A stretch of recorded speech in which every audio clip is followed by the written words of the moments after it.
Now, the Democrats in this country are so freaked out we elected a president who calls it the way he sees it and not the way the so-called mainstream media and political establishment on both sides of the aisle do, that they wake up hysterical every day, yelling, "The Russians are coming, the Russians are coming. There's collusion everywhere. America is under attack. Our way of life is coming to an end, and Chicken Little in the sky are falling." I'm even convinced they see dead people, too. You see, that is how we got to America. The Russians have landed. This whole danged island's under attack by Russia. The Russians have captured the airport. It's all over. It's all over. We haven't got a chance, not a chance. Fire until you see the light. Get out of the way. It's Agnes Drill. Those crazy Americans, all we wanted was both to pull our submarine off the reef and go home. This hysteria has nothing to do with Russia and everything to do with Donald Trump, their hatred, their intolerance, their venom for him.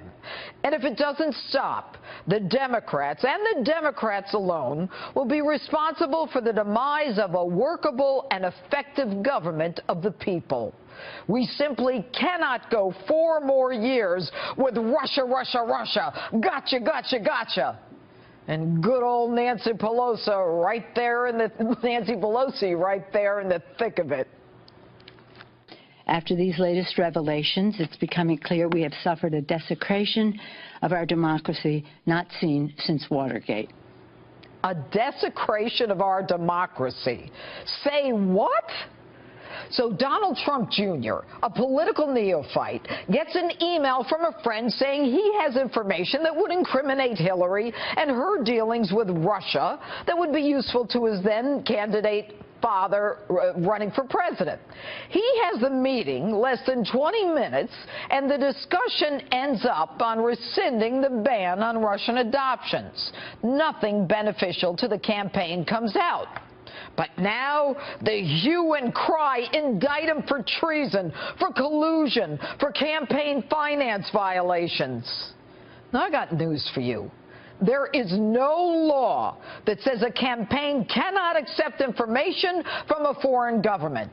If that were the case, everyone on a campaign who talks to a foreign national is committing a crime. And for you geniuses out there, there can be no treason since we're not at war with Russia.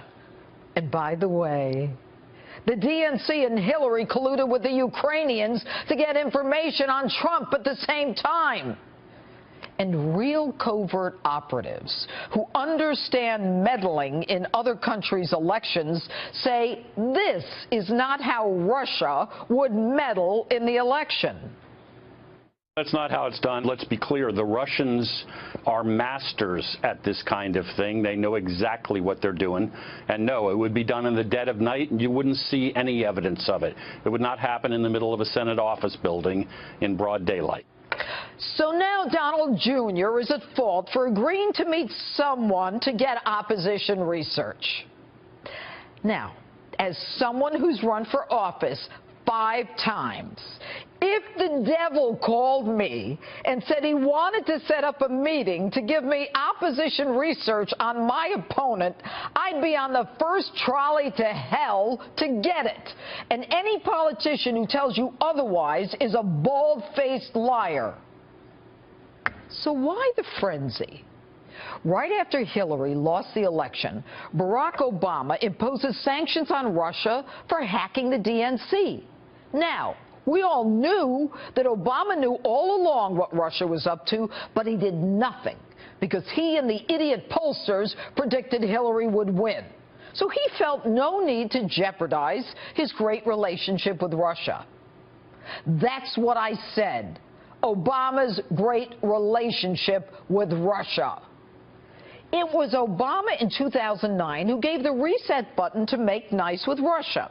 And when it came out, he knew about the hacking and the possible impact on the election. He says he told Putin to cut it out. Now, I personally don't even think he said that. So, the Russians hacked the DNC emails exposing two-faced Hillary and her lies, Donna Brazile giving Hillary questions for the debate, Debbie Wasserman Schultz knocking out Sanders to clear the playing field for her girlfriend Hillary, and Barack does nothing. Why? For your information, meddling in another country's election is not new to the United States. Barack Obama's State Department gave $300,000 to a not-for-profit in Israel to defeat Netanyahu. And for all you snowflakes out there, the U.S. has been meddling in other elections in other countries for decades. We staged a coup in Guatemala a number of decades ago where we overthrew the government of Guatemala. We replaced the elected government of Iran with the Shah in 1953. We have done this and literally deposed leaders and replaced them with people who would do what we wanted them to. And it was Barack Obama who ended the missile defense shield plan for Poland and the Czech Republic. When he reneged, the Russians cheered, calling him brave, thanking him for the gift he gave Russia. And let me ask the Democrats out there, what did Barack Obama mean when he said this? After my election, I have more flexibility.